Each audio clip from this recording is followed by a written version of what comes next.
నమస్కారం, నా పేరు శరత్ నాయక్, తెలంగాణ గిరిజన శక్తి రాష్ట్ర అధ్యక్షుడు, ఉస్మానియా యూనివర్సిటీ జేసీ ప్రెసిడెంట్ని.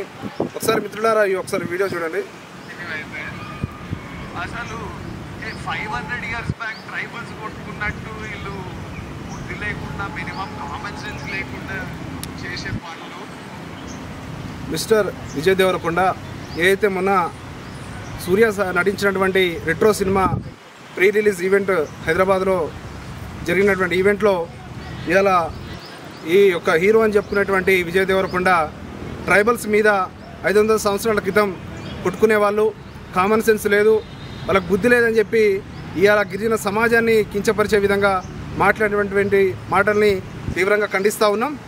బిడ్డ, ఇవాళ నువ్వు ఇలా సినిమాలో నటించినటువంటి వాడివి, ఇలా ప్రజల సొమ్ముతో విలాసాలు చేస్తున్నటువంటి నువ్వు ఇవాళ నిజంగా ఈ భూమి కోసము త్యాగం చేసినటువంటి గిరిజనుల చరిత్ర నీకేం తెలుసని ఇలా నేను ప్రశ్నిస్తూ ఉన్నాం.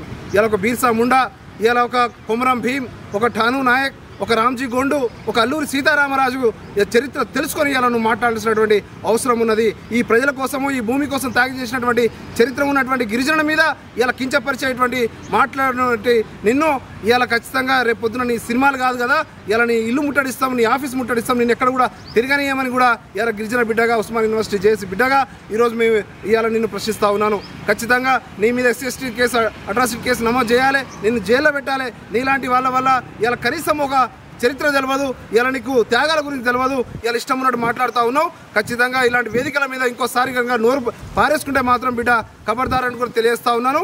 ఖచ్చితంగా రాబోయే రోజుల్లో మాత్రం నిన్ను, నీ ఆఫీస్ని, నీ ఇల్లుని ఖచ్చితంగా ముట్టడిస్తాం. నీ మీద కేసు నమోదు చేసి నిన్ను జైలు పంపేదాకా మా యొక్క పోరాటం ఉంటుందని చెప్పి కూడా తెలియజేస్తూ ఉన్నాను.